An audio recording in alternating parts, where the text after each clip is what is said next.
Doğal Düşün TV'ye hoş geldiniz. Son dönemlerde popüler olmasa da ekolojik tarım yapabilmek için mutlaka yapılması gereken, yapılmazsa kesinlikle ekolojik tarım yapmak mümkün değildir anlayışının popüler olmaya başladığı yükseltilmiş yatak konusuna şöyle bir bakalım isterseniz. Ekolojik tarım yapmak istiyorum. Öyleyse yükseltilmiş yatak yapmak zorundayım. Fikri doğru mu? Yükseltilmiş yataklarda yaşanan sorunlar nelerdir? Bu sorunlara çözümler var mı? Yaptığınız maliyete değecek bir sistem midir? Bu soruların cevaplarını bulacağınız bilgi dolu bir videoyla karşınızdayız.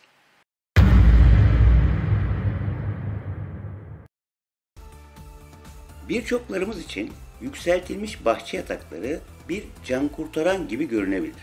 Sıradan bir gözlemciye tipik bir arka bahçenin tüm faydalarını çok az güçlükle sağlıyor gibi görünüyor da olabilir.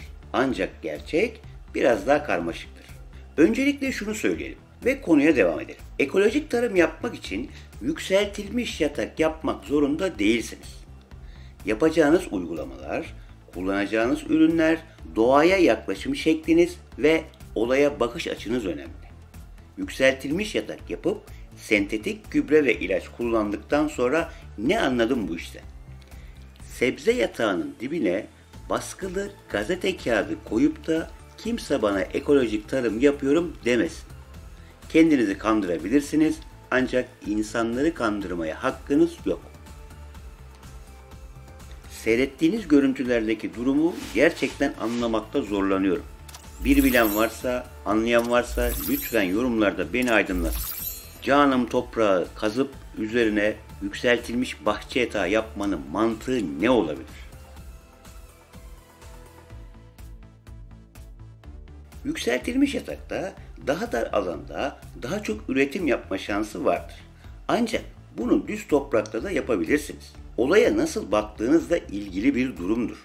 Siz durumunuzu iyi tahlil edin ve ona göre hareket edin. Yükseltilmiş yataklarla ilgili yaygın sorunlar arasında sulama, inşaat maliyetleri, toprak kalitesi, sınırlı bitki seçenekleri ve diğer sisteme kıyasla artan el emeği sayılabilir. Bu sorunların her birinin üstesinden kolayca gelinebilir. Ancak yükseltilmiş yatak bahçeciliği yapacağım diye büyük bir uğraş içine girmek gerekir mi? Tartışılır. Sanmayın ki yükseltilmiş yataklarda sorun yaşamayacaksınız. Özellikle su tutma konusunda bölgesine göre büyük sıkıntılar yaşanır. Toprak üzerine yapacağınız bu sistem bir anlamda rezervuar sistemi oluşturur ve alt toprak sürekli buradan suyu çeker. Yazın en sıcak döneminde sabahları sulanan yükseltilmiş yataklar akşama kadar tamamen kuruyabilir. Malç yapsanız da altındaki toprağın kuruduğunu şaşkınlık içerisinde seyredebilirsiniz. Siz yaptınız, bu sorunu yaşamadınız diye Türkiye'nin başka yerinde yaşanmayacağını sanmayın. Hoşuma gidiyor kardeşim, illa yapacağım derseniz. Bendense bazı tavsiyeler. İlk olarak yükseltilmiş yatak bahçenizi planlarken bitkilerinizin sulama ihtiyaçlarını düşünün. Bitkilerinizi aşırı veya su altında bırakmaktan kaçınmanıza yardımcı olmak için ne kadar suya ihtiyaç duyduklarına göre gruplandırın. Sonra karışık dikim yapacağım diye yaz ortasında ne yapacağınızı şaşırmış bir halde kalmayın. Özellikle sıcak ve kurak dönemlerde günde en az bir kez sulamayı planlayın. Damlama sulama sistemi yükseltilmiş yatak bahçelerinde iyi çalışır. Toprağınızın nemini tutmasına yardımcı olmak için malç ve organik madde de ekleyebilirsiniz. Ama yeterli olmayacak yerlerde vardır. Yükseltilmiş yatak bahçelerinin en büyük dezavantajı başlamanın ön maliyetidir. Doğal malzeme kullanacağız diyoruz ya, koruyucu madde uygulanmamış kereste uygulanmışlardan daha ucuzdur. Ancak çabuk bozulur. Birkaç yıl içinde yeni yükseltilmiş yataklarla baştan başlamanız gerekecektir. Herhangi bir zaman veya çaba harcamadan önce bunun tam bir yatırım olduğunu bilerek yükseltilmiş yatak bahçeciliğine girin. Tuğla, taş veya beton bloklar lehine ahşabı tamamen terk etmeyi seçebilirsiniz. Finansal yatırımınız çok daha yüksek olacak. Ancak tuğla veya taş ahşaptan daha dayanıklı olduğu için bu yatırım size daha fazla zaman kazandıracaktır. Küçük bir hesap yapalım. Yaklaşık 2 metreye 1,5 metre ve 30 santimetre yüksekliğinde bir yatak yaptınız. İhtiyacınız olan toprak 726 litre topraktır. Bu bir tanesi için.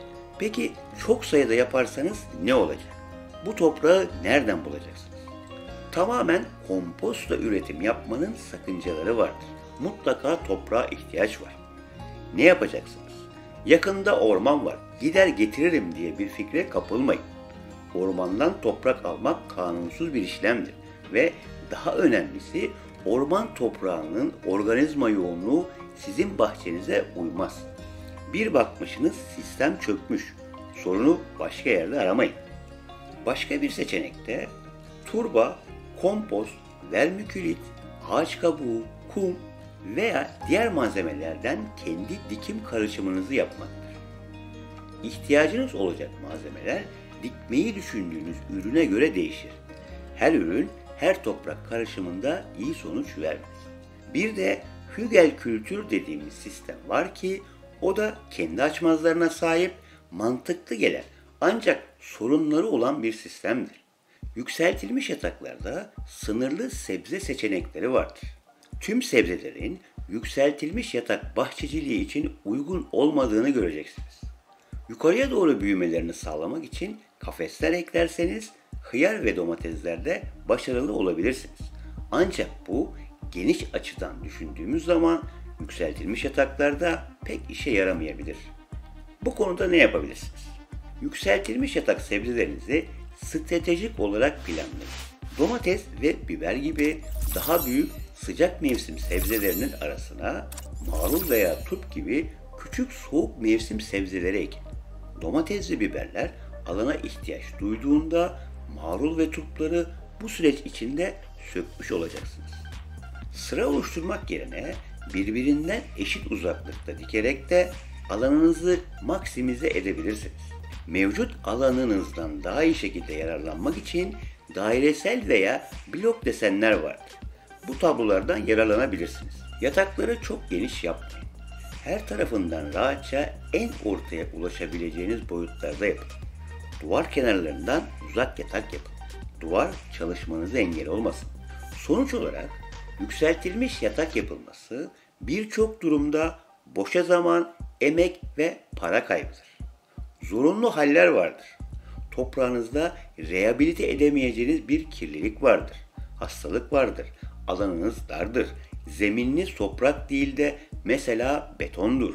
Yatak yapıp içine toprak döküp çalışmanız gerekiyordur. Kısaca zorunluluk taşıyan haller vardır. Evet, yükseltilmiş yatak yapın.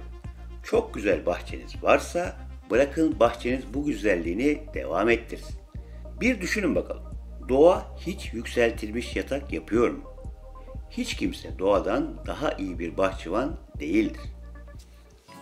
Bir videonun daha sonuna geldik. Kimsenin sizi doğal düşünmekten alıkoymasına izin vermeyin. Sağlıklı kalın, sağlıcakla kalın.